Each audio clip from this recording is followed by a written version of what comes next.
Molly Crabapple is an extraordinary visual artist and journalist who's reported from places as diverse as the burlesque scene in New York City, Guantanamo Bay, high security prisons in the United States, and construction sites in the Gulf. Most recently, she's collaborated with the Syrian writer Marwan Hisham to publish the book Brothers of the Gun, a memoir of the Syrian war. And we're speaking to Molly Crabapple about her new book at the India International Center. Molly often collaborates with other artists. On one occasion, her collaborator was the rapper Jay-Z. On this occasion, her collaborator in this book is the Syrian writer Marwan Hisham, who lived in Raqqa when Raqqa was invaded and captured by the Islamic State.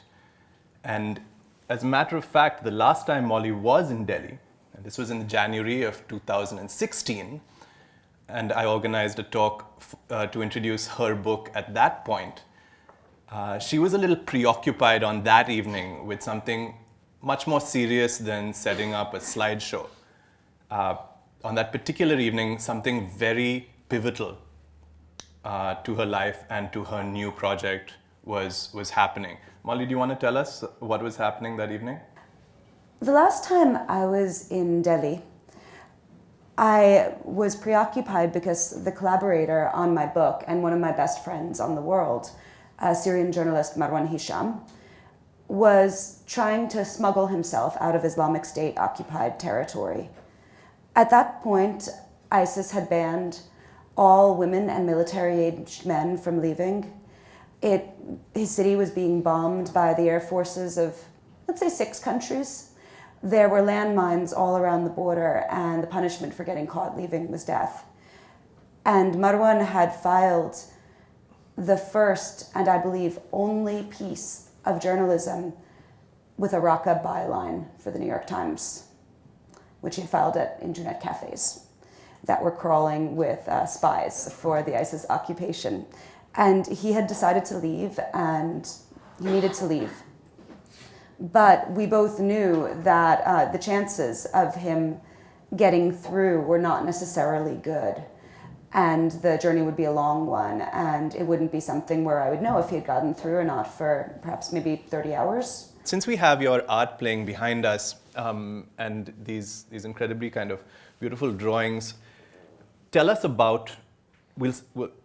first about drawing for this book, because I know as you've ranged further and further across the world, I think almost always your drawings have been of subjects that you've had in front of you, even in some very unusual places like Guantanamo.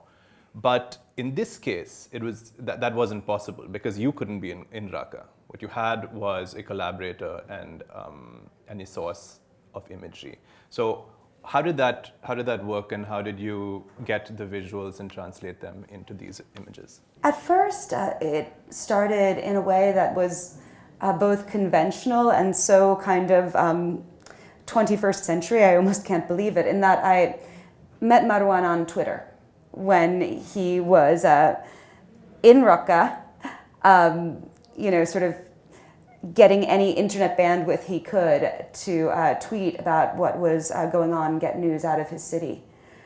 And after we had kind of become friends and he had helped me a lot with my Arabic, after that I asked him if he had any photos on his phone of his hometown. And I was thinking these would be old photos, the sort of photos we all have, right? When we go about our lives.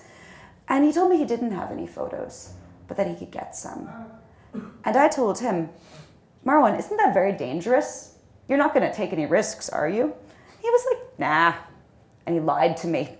And then the guy goes all around the city taking photos of all the things that ISIS least wants the world to see, like the bread lines and the kids digging through trash for things to sell, and the ISIS cops creepily staring at women, and the wounded ISIS fighters limping through hospitals. He took all of those photos and he sent them to me, and I drew from them. And we repeated this collaboration again from Mosul and from Aleppo, eastern rebel-held Aleppo at the time. But when it was time to do Brothers of the Gun, that would not suffice. And that was because our book, it's not just the story of this particular 2-year period, it's also the story of growing up in Syria, becoming a young working class guy, trying to find yourself from sort of beneath the constraints of these very strict families. And then having a revolution break out that at first you welcome and then eventually mutates into something that will be unrecognizable to you and will even kill your best friends. And so when you're dealing with something that has this scope, no one has photos of that. You don't just take out your camera at all those moments. So I had a few strategies. The first was that the Syrian war is perhaps the most documented war in human history in terms of visuals. It has been shot from every, or almost every single angle. It has been shot by prisoners with cell phones smuggled into prisons. It has been shot in propaganda campaigns for many, many different armed groups. It has been shot from the perspective of police that are torturing people and making trophy videos they put on YouTube, and has been shot from the perspective of protesters and victims. So what I would do to recreate, for instance, something like the protest scenes that you might see behind me. We just had the drawing of the crucifixion. Yes, yes. So this drawing, there wasn't the right photo of it. There were photos that were taken surreptitiously by activists, but the thing that I thought was really important wasn't just the man being crucified. It was all the people around him taking the photos with their phones. And the way I got that was an activist had done like a quick pan over the crowd. So I freeze framed it every single second and printed all of the freeze frames out and made a big panorama and drew it. But I had another technique, and this was photos that this was to create artwork of things that there are no photos of. Most notably an image of enslaved Yazidi women who were brought into the cafe that Marwan worked at. Obviously, no one is going around, taking selfies of these women who had been, kidnapped and later raped. So to do this image, what I did was I interviewed Marwan, and he described to me exactly what women were wearing, what they looked like, their expression, and we would argue. I would say, what do you mean by that? He told me that the woman was holding her child carelessly, and I was like, what is careless? And we would fight even. I'm like most artists, I'm an egomaniac. I don't like people art directing me. I don't listen to people, but in this case I had to because I wanted to download his memories. I would do sketches, he would tell me I got it wrong, I would do them again. And if it was something that any photo reference existed of anything, even like a type of dress, he would find that. And from all of this together, all of this input and all of this feuding very often, we got something that was as close as possible to seeing it through his eyes. So tell us about about the writing collaboration, because that's enormously fascinating. And who is Marwan as a writer? The first thing one needs to know about Marwan as a writer is that Marwan is someone who translated Waiting for Godot into Arabic for fun during university. Marwan is someone with a very serious education in modernist writing that I completely and totally lack, because I did not graduate university and I've never read Waiting for Godot. So Marwan comes from a very working class family. His parents were farmers. His mother was not unlike the women that were marching today in the farmers' protests in Delhi, except they lived in a country that was not a democracy and where they would have been shot for doing that. But a similar sort of thing. They're very working class people.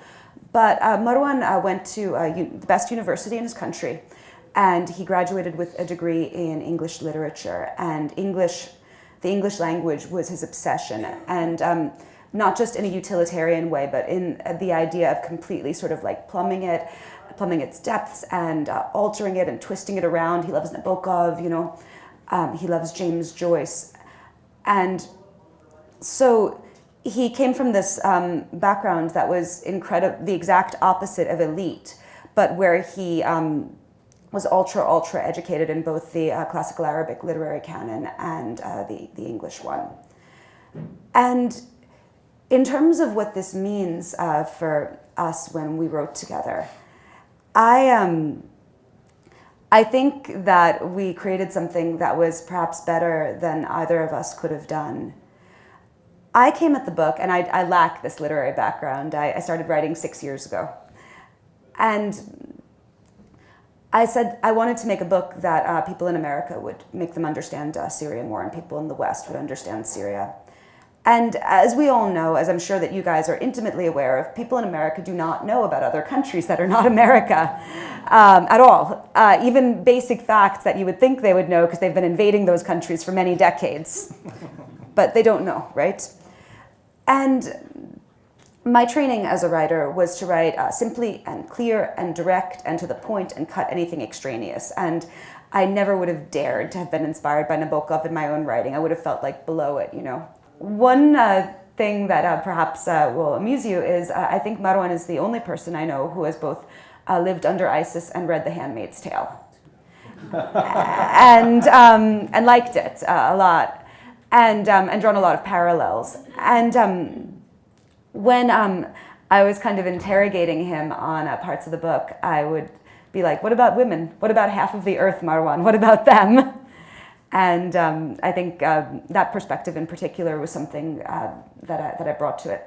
This story is enormously relatable because it's about life and war in the internet age. So just as our evening here was set back a little bit by the inaccessibility of Wi-Fi, it turns out that trying to get Wi-Fi is also an important and defining part of life when you're living underneath the Islamic State.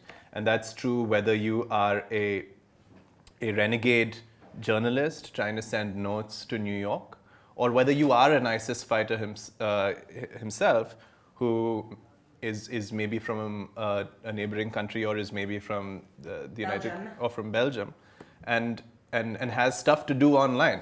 So it's in fact beyond fascinating that the centerpiece of this story is Marwan's cafe, which is an internet cafe, and that a sort of a really valuable resource in this war, in the way that we're used to seeing other resources be fought over and be hoarded and be controlled, mainly food.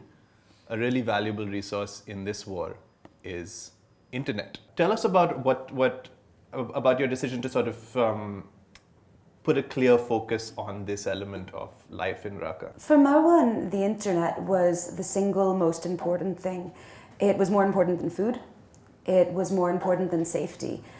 The internet, when you're in a city that is entirely controlled and that's cut off from the outside world, the internet is your one lifeline. It's your one way to glimpse back into a world of sanity, the outside world. And the internet was one of the most defining elements of the war in Syria. After the government was kicked out of Raqqa, traders, very quickly started getting satellite dishes smuggled in from Turkey. And they made up a big business to put up like repeaters, and people would they'd buy certain amounts of data that they could, certain amounts of Wi-Fi that they could use. And this is something that's incredibly, incredibly important in a war in ways that you don't think. First off, when roads become cut off and physically inaccessible, how else are you going to know what's happening with your family? Your family, not just that fled to Greece, but your family that maybe is in a town that's held by a different armed group. It's also the way that people figure out what's actually happening. Who's bombing you? What's going on? What might happen in the future? It's the news was something that he was obsessed with. There's a scene in the book when it's when the government, about 3 days after it's kicked out, it first starts bombing, and his whole family is in the basement. And at one point, he goes upstairs and he borrows a cell phone from his nephew, and he stands on a balcony and he starts taking pictures of the planes and the bombings. And for him, that's the most important thing at the moment, not just to consume from the network, but also to broadcast to the network what's going on.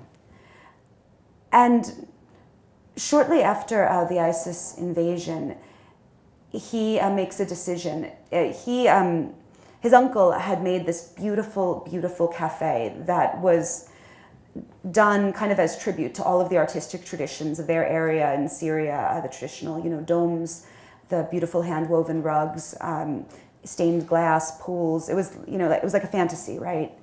And then the war started, and his uncle had to flee. And so this cafe was being managed by a young man named Amr for his uncle, and Marwan made the decision to use some money that he had saved up farming to buy a satellite dish for the cafe so that he would have regular internet access.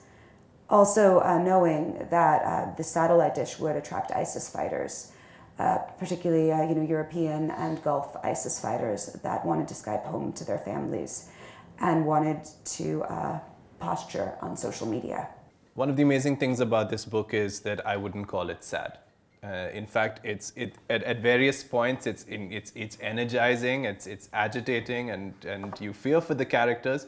But on the whole, it's actually enormously uplifting. Partly because what's obviously the personality of Marwan comes out, and partly because it doesn't allow a tragic lens to be the only one that sits on a tragic situation.